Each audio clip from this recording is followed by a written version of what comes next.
Good morning. My name is M. NARASIMHARAO, lecturer in physics. Today I am discussing the radius of nth orbit of electron for class 12 CBSE. Let us consider an atom of atomic number 1. In the case of hydrogen, atomic number is equals to 1. Its meaning is in the nucleus it is containing one proton. A nucleus contains a positive charge.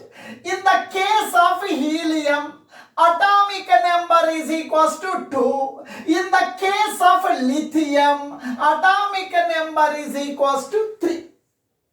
Let us consider an atom of atomic number 1. Atomic number indicates that it is consisting of number of protons.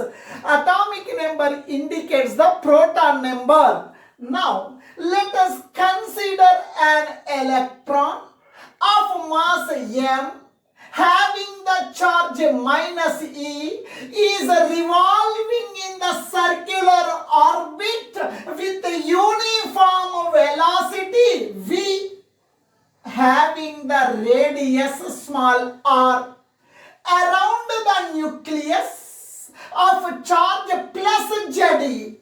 In the case of a hydrogen, atomic number 1. Now charge of the nucleus is equals to plus Ze. Z means Z is equals to 1 E.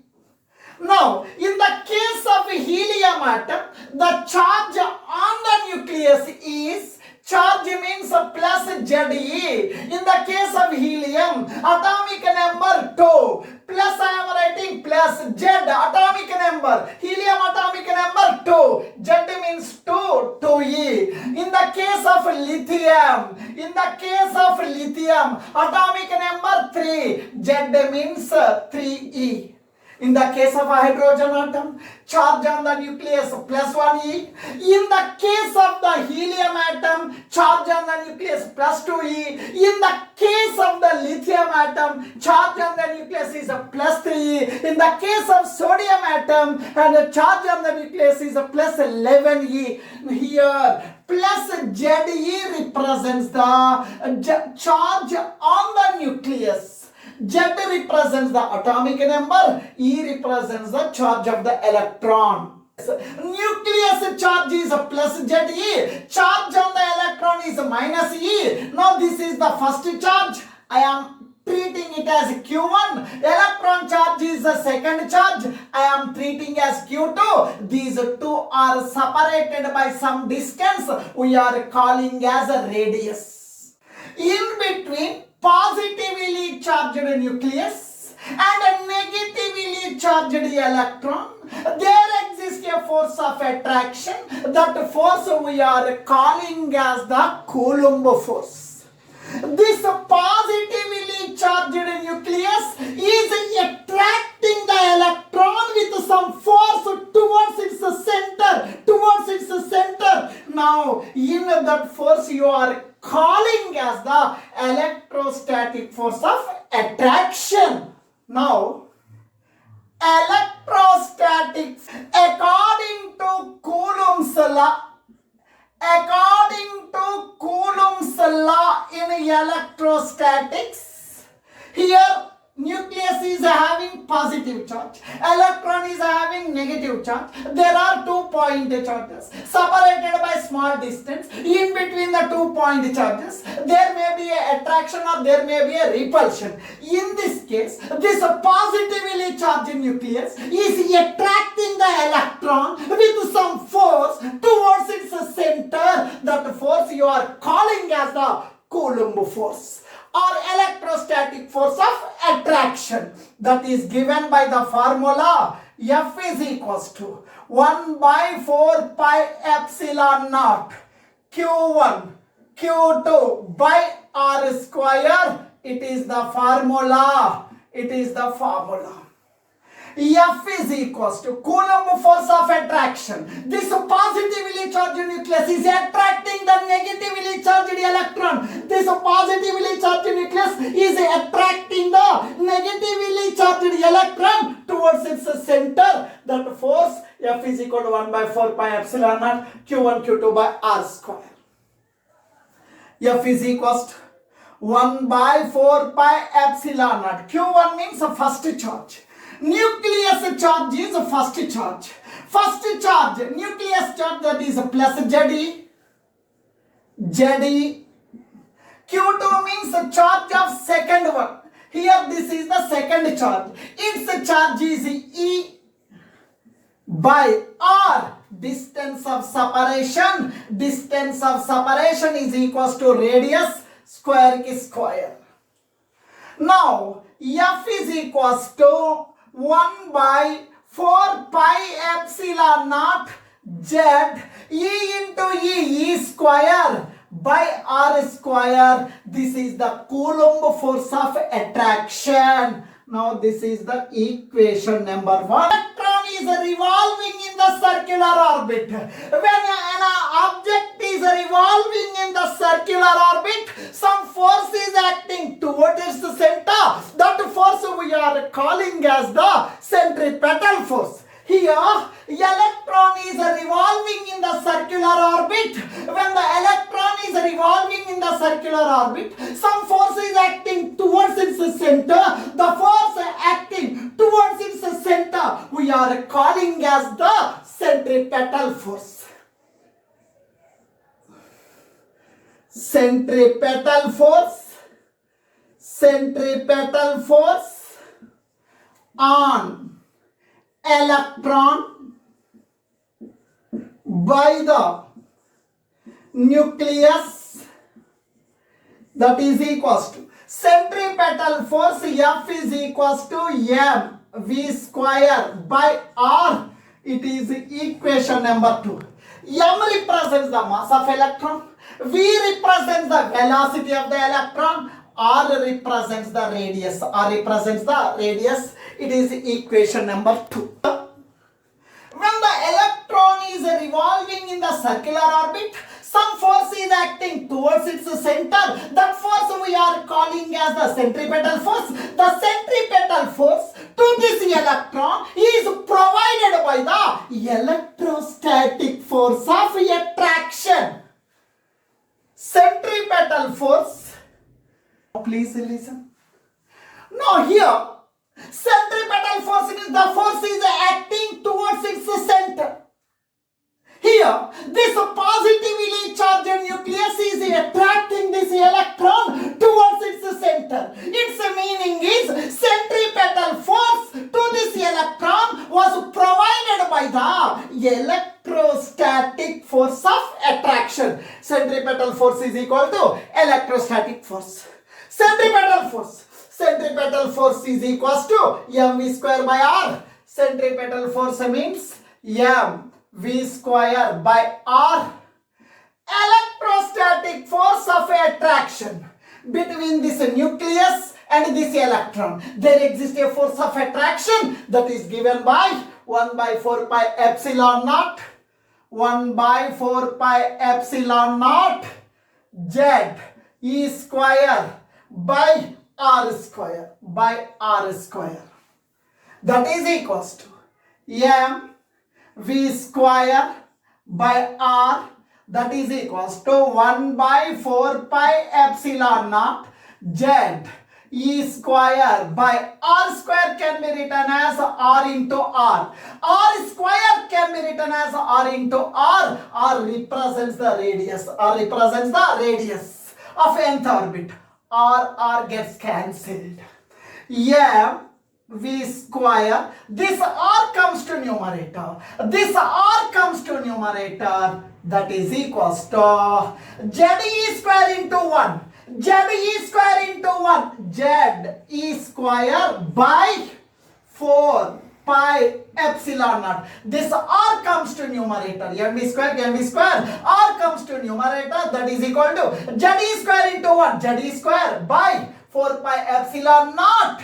Now this equation I am calling as equation number. The angular momentum of electron in the nth stationary orbit is equals to integral multiple of h by 2 pi, where n is equals to 1, 2, 3, so on.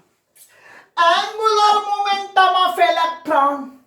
Amma Bhargavi, what is angular momentum of electron? What is the formula? Amma Shambhavi, angular momentum of electron. Angular momentum of electron formula mvr, that is equals to n h by 2 pi. Now squaring on both sides. Squaring on both sides. Squaring on both sides. M square V square R square. M square V square R square, that is equals to squaring N square H square. N square H square by 2 square 4 pi square. I am writing pi square. It is equation number 2. Dividing the equation 2 with the equation 3. Dividing the, this equation I am calling it as 4. Dividing the equation 4 with 3. Equation 4 by equation 3. Now you tell me, what is equation 4? M square V square R square, that is equals to N square H square by 4 pi square by equation 3. Equation 3, mv square r, mv square r is equals to ze square by 4 pi epsilon naught. Now please listen here. Now m square can be written as m into m. V square as it is. R square can be written as r into r by m. V square r, I am writing r, that is equals to n square h square by 4 pi square. Here ze square by 4 pi epsilon naught. If this total term I am bringing to numerator, ze square by 4 pi epsilon naught, if it comes to numerator, the order will be reversed. Ze square by 4 pi epsilon naught becomes 4 pi epsilon naught by ze square. M gets cancelled.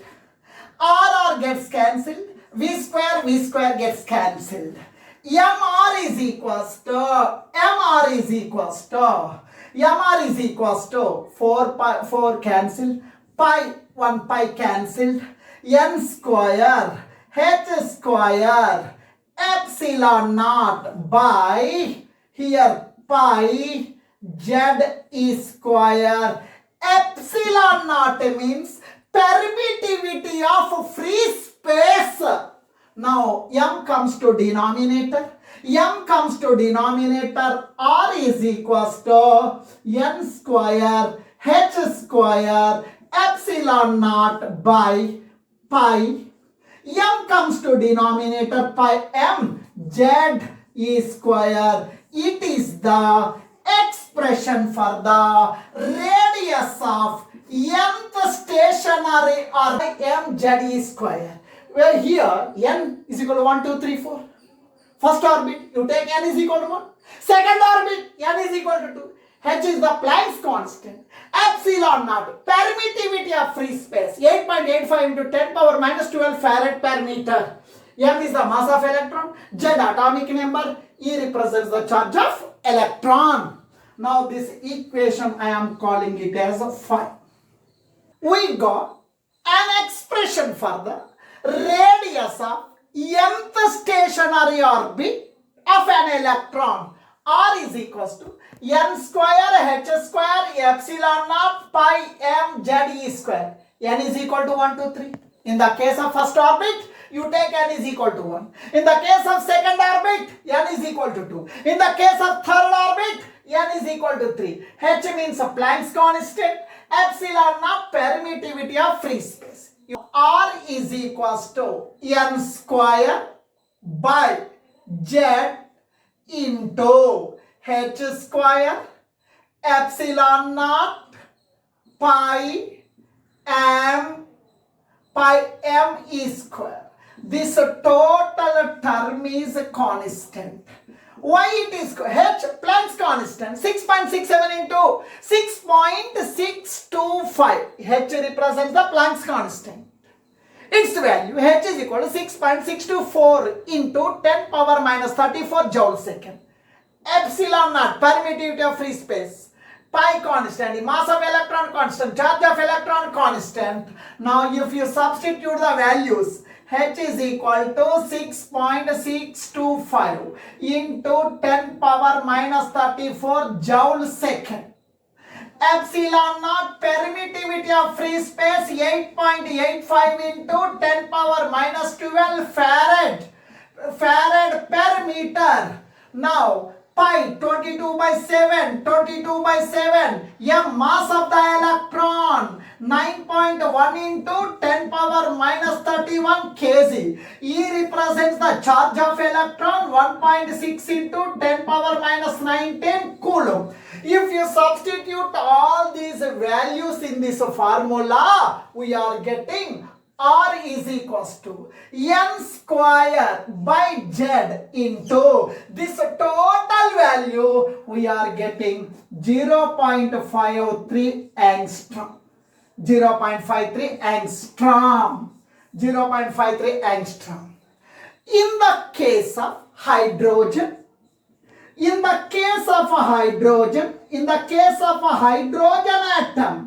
hydrogen atom means atomic number is equals to 1. Atomic number is equals to 1. Z is equals to 1. Suppose you are considering the first orbit. First orbit means n is equals to 1. N is equal to 1. Then what is the radius of the first orbit? R is equals to n. We are talking about first orbit. First orbit means n is equal to 1. N means 1 by Z. Hydrogen atom means Z is equal to 1. Z means 1 into 0.53 angstrom. That is equals to R is equals to 0.53 angstrom. This is the radius of the first orbit of the hydrogen atom. R is equals to 0.53 angstrom. It is the radius of the first orbit of the hydrogen atom. This radius we are calling as Bohr's radius. Bohr's radius means the radius of innermost orbit of the hydrogen atom we are calling as Bohr's radius. Bohr's radius R is equals to 0.53 angstroms. Thank you.